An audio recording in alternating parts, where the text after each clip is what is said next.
All right, great. Welcome, everybody. My name is David Siegel. Today is Wednesday, May 1st, 2024. And these are some of the people from my climate class and a guest who's coming to watch. And the first thing I want to do quickly is just start by asking people to give me their quick comments or experience about the class, how overwhelming it is, how how interesting or uninteresting it is. Just give me your quick Amazon review of the class, and we could start with Judith. Hi, David.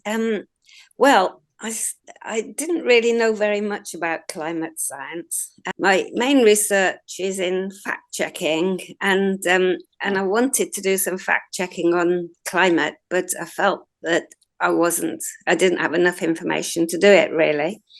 So that was my motivation in joining the class, which there isn't a phenomenal amount of material, There's a lot. and it is really difficult science.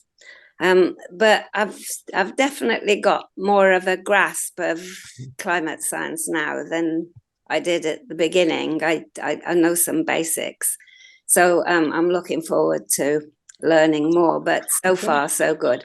Dan? You haven't changed my mind, which is a good thing. I came in pretty much on the same kind of a belief system. However, the class has been excellent to help me fill in the blanks. I feel much more well positioned to make an argument in an open discussion. Nick is one of my science guys.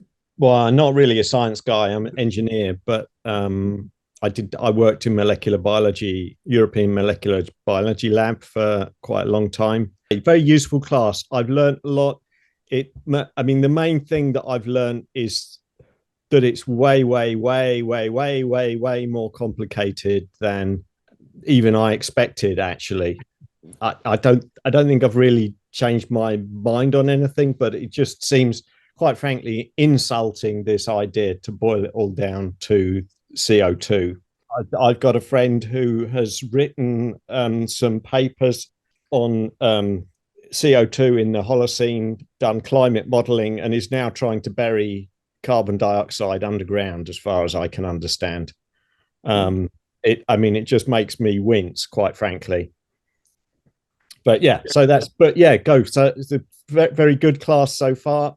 Keep going. I'm really enjoying it. I think I remember wanting to join when I saw your interview with Mike, and just a couple of things you said. The analogy of the pot in the oven got me thinking. And when you said there's no heat without molecules, so just outside the sun, there's no actual heat until there's molecules there. So just a few things like that. I was like, yeah, I've learned something new there. So I just want to get stuck in. And yeah, when you realize that there's so many things like that the end have to put together to add to the big picture, it's overwhelming a bit. But I think, the more you study, and each class was just taking a few more things that I'm learning and putting it all together to understand. And then to circle back on CO2, it's just hilarious how it's probably a thing that we should be trying to produce more of if we want greener forests, and that should be the agenda perhaps. But as a truly non-science person, totally my entire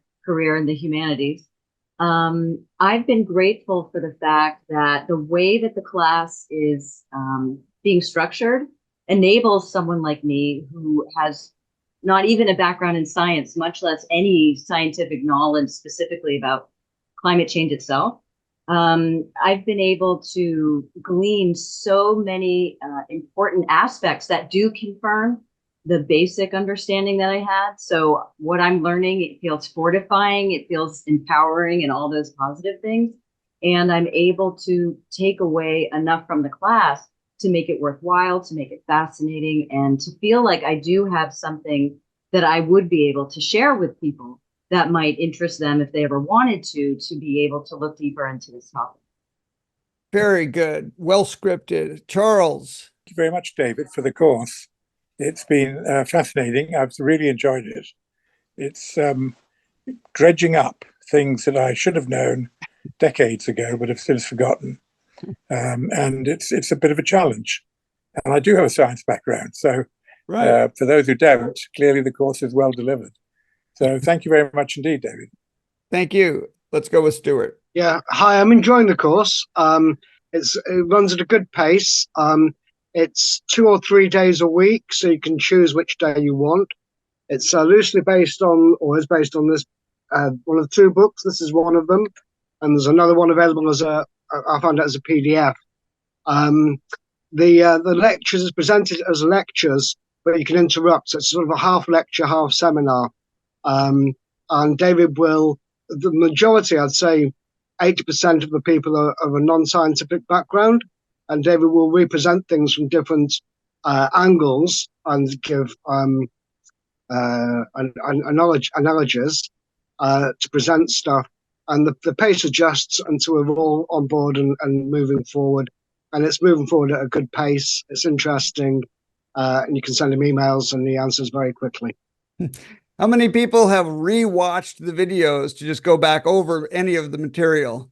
Yeah, it's all there, and it probably helps a lot. This is the other book. This is Javier Vinos, Climate of the Past, Present, and Future. It's very technical, and so my goal is to explain his work as simply as I can, but there's so much of it that just the sheer volume is certainly a lot to take on. And, you know, you can sort of, we're all going to forget 95% of it. That's fine. But to give you a general picture, you can choose what you want.